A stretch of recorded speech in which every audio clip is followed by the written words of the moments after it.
Oi, gente, tudo bom?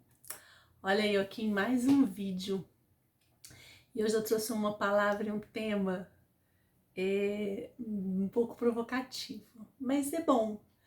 É bom porque a gente tem que pensar, né? A gente tem que colocar a nossa mufa para queimar quando o assunto é Jesus, quando o assunto é a palavra de Deus, quando o assunto é Deus, quando o assunto é salvação. A gente precisa pensar nessas coisas. É muito bom ler Salmos, né? Ver aquelas promessas todas maravilhosas que enchem a gente de fé, que enchem a gente de renovo, que nos dá um gás, nos dá um ânimo, né? Nos lembra da nossa paternidade celestial, nos lembra que Deus é o nosso Pai, que nós não estamos sozinhos. É maravilhoso ler o que Salmos nos fala, né? A partir dos Salmos que o rei Davi escreveu.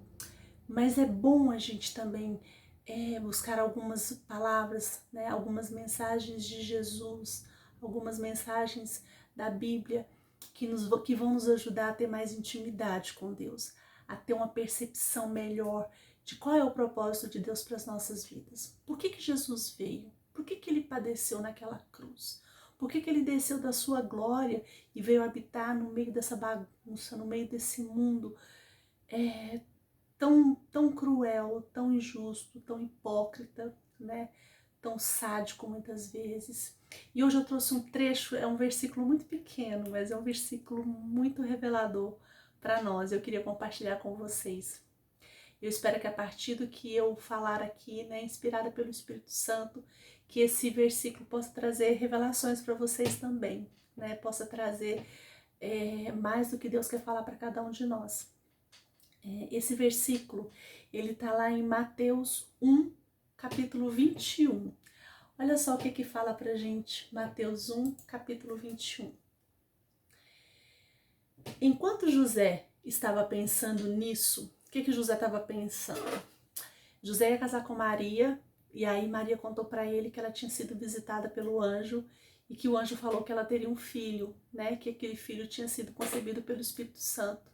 José ficou muito assustado, né? Falou, nossa, como é que eu faço? Então ele pensou em desfazer o casamento, né? Para que Maria não ficasse mal falada. E aí só que o Espírito Santo veio falar com ele, o anjo do Senhor veio falar com ele e disse isso. Enquanto José estava pensando nisso, ou seja, em romper com Maria, um anjo do Senhor apareceu a ele num sonho e disse: José, descendente de Davi, não tenha medo de receber Maria como sua esposa, pois ela está grávida do Espírito Santo. Ela terá um menino e você porá nele o nome de Jesus, pois ele salvará o seu povo dos pecados deles.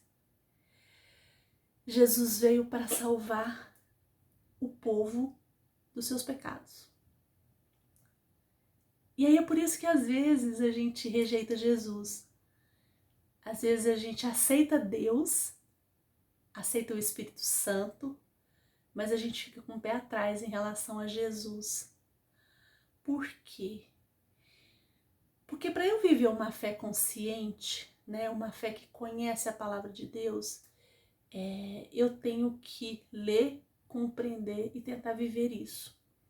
E que aqui a Bíblia fala que Jesus veio para nos salvar, para nos libertar dos nossos pecados.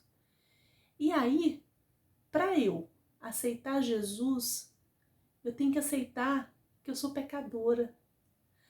E aí você fala, nossa, Patrícia, eu, pecador, eu, pecadora, não sou pecador, não. Cara, eu acordo cedo, eu trabalho, eu sou uma boa esposa, eu sou um bom marido, eu sou uma boa filha, sou uma boa mãe, sou um bom pai, um bom funcionário, sabe? Eu não furo sinal, eu não tiro nada que não é meu dos outros. Não sou pecadora. Nunca traí meu esposo, nunca traí minha esposa, né? Nunca roubei nada de ninguém, nunca matei ninguém. Não. Sou pecador, não. E Jesus vem para mostrar que nós somos pecadores. E aí, quando nós rejeitamos a ideia de que nós somos pecadores, automaticamente a gente tem que rejeitar a pessoa de Jesus. A gente tem que rejeitar a obra da cruz. Porque eu não preciso que Jesus morresse por mim. Nunca precisei disso. Nunca precisou. Eu não sou pecadora. Ele não morreu, ele morreu pelos pecadores. Mas eu, não sendo pecadora, não me incluo aí nessa obra da cruz. E aí a gente vive uma vida distante de Jesus, separados de Jesus. Muitas vezes sem usufruir de tudo aquilo que ele conquistou para nós na cruz. E não é por acaso que a gente pensa assim, né? Muitas coisas nos levam hoje a pensar que nós não precisamos de Jesus, porque afinal de contas Jesus veio para os pecadores, eu não sou pecadora. Eu pago as minhas contas, tudo bem, que eu atraso um boleto ou outro, né? Mas no final do mês eu consigo pagar tudo, ou seja, meu nome não tá sujo, mas tá sujo é por bobagem, né? Não tá no SPC, tudo que eu compro eu pago, né? Eu cuido da minha família, cuido da minha casa, sou um bom funcionário, sou honesto, não sou malandro, não roubo de ninguém, não preciso de... Eu até quero Jesus, mas essa história de que eu sou pecadora eu não aceito. E a palavra de Deus diz que todos pecaram e destituídos estão da glória de Deus. Ou seja, todos nós pecamos e fomos afastados da glória de Deus por causa do nosso pecado. Mas Jesus veio não para jogar isso na nossa cara, para falar assim, não, você é pecadora. Ele veio para nos dar a compreensão de que nós somos pecadores, que nós precisamos dele. Mas ele também não veio para fazer charme, falar assim, olha, vocês precisam de mim, mas eu não sei se eu tô querendo, não. Não sei se eu tô querendo perdoar ninguém, não. Não. Ele não veio com esse propósito. Ele não fez charme. Ele cumpriu a sua missão obedientemente. Ele desceu, abandonou a sua glória no céu e se entregou. Assim como no Velho Testamento a gente lê que para que os pecados fossem perdoados, a pessoa tinha que sacrificar, ela tinha que oferecer um cordeiro novo, sem defeito. Assim Jesus se sacrificou na cruz, se entregou a si mesmo como um cordeiro. Jesus não foi assassinado.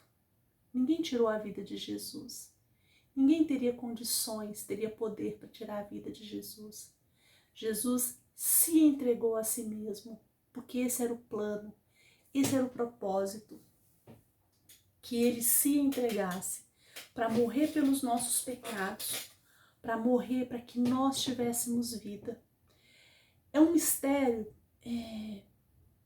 muito profundo, que às vezes a gente leva anos para compreender. Eu tenho 20 anos de vida cristã e ainda hoje eu me surpreendo com a pessoa de Jesus. Ainda hoje eu me surpreendo com o que realmente representa a obra na cruz. Lá em Isaías, acho que Isaías 53, eu não separei o versículo, eu não vou lembrar agora, mas Isaías 53 diz que pelas suas pisaduras nós fomos sarados. E o castigo que nos traz a paz estava sobre ele.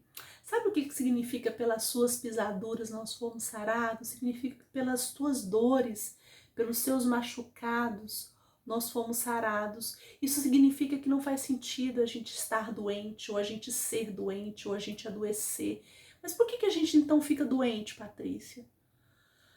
Porque muitas vezes a gente tem dificuldade de trazer à existência, trazer para o plano natural aquilo que Jesus conquistou para a gente no plano espiritual.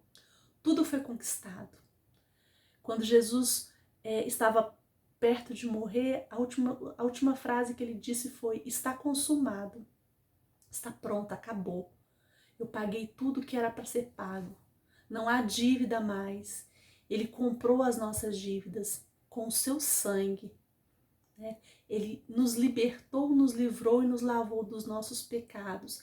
Mas nós só conseguimos entrar debaixo dessa promessa se nós admitirmos que nós somos pecadores.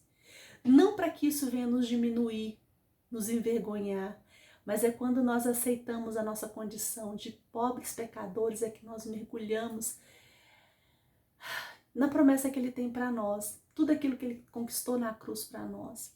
Então é quando nós perdemos no sentido de nos entregar, né, de abrir mão da nossa imagem, da nossa autoimagem, né? Quando nós abrimos mão disso, é que nós somos vitoriosos, é que nós entramos no gozo do Senhor. Quando nós abrimos mão da nossa condição humana, cheia de vaidade, cheia de pretensão, de orgulho, né? Quando nós nos humilhamos na presença de Jesus, Ele nos exalta. É contraditório, às vezes é difícil de entender, às vezes leva um tempo para a gente compreender. Mas Deus, Ele não se esconde de nós. A palavra de Deus, ela não existe para ser algo difícil de ser compreendido. Ela está aí para que a gente leia, para que a gente conheça, para que a gente crie intimidade com esse Jesus que morreu para nos salvar. Mas a gente só vai conseguir usufruir desse sacrifício, né? A gente só vai conseguir mergulhar na obra da cruz se nós reconhecermos. Não é para mim, não é para o seu pastor, não é para o seu padre, para o seu pai, para sua mãe, para o seu cônjuge que você tem que admitir os seus pecados. É para Ele, é diante dEle, é na presença dEle, é no altar dEle, é de joelhos para Ele que a gente tem que assumir a nossa condição de pecador, mas assumir também a condição de pessoas que foram perdoadas, que tiveram seus pecados perdoados, que fomos lavados pelo seu sangue precioso, que não foi por acaso que o seu sangue jorrou na cruz, mas é por esse sangue nós somos livres, libertos, limpos de todo pecado, de toda mácula. Mas para isso a gente tem que assumir, a gente tem que admitir que nós somos pecadores. E no momento que nós assumimos e pedimos perdão e nos arrependemos de todo o coração, nós somos automaticamente lavados. Não precisa preencher uma guia, pagar no banco e entregar uma semana depois, é automático. Pecou, arrependeu, pediu perdão, o perdão é automático, porque foi para isso que Jesus morreu, para que nós pudéssemos entrar nesse perdão sem maiores rituais, sem grandes complicações. Lá fala também Isaías que pelas suas pisaduras fomos sarados e o castigo que nos traz a paz estava sobre ele. Quando a gente é criança e a gente comete alguma bobagem, quando a gente faz alguma coisa de errada, a gente recebe um castigo. E quando a gente cumpre aquele castigo, a gente fica quites. A gente paga a nossa dívida, certo? É disso que esse versículo fala. O castigo que nos traz a paz veio sobre ele. Ele pagou por nós o castigo que nós deveríamos pagar pelos nossos erros. Ele pagou por todos nós. Está aí, está posto, está dado. A gente só tem que aceitar, que reconhecer, que aceitar e pedir perdão. E o perdão está aí, para todos nós, ao alcance de todos nós. Jesus morreu para que nós pudéssemos ter vida, vida eterna, vida abundante. Foi para isso que ele veio. Foi para que nós pudéssemos ser herdeiros nele de tudo aquilo que Deus tem para nós. Peça a revelação dessa palavra para Deus. Ora, pede para Ele te dar entendimento do que isso significa para a sua vida, para que você possa entrar no plano perfeito de Deus para a sua vida, na perfeita e agradável vontade de Deus para a sua vida. Em nome de Jesus. Amém? Até mais. Tchauzinho.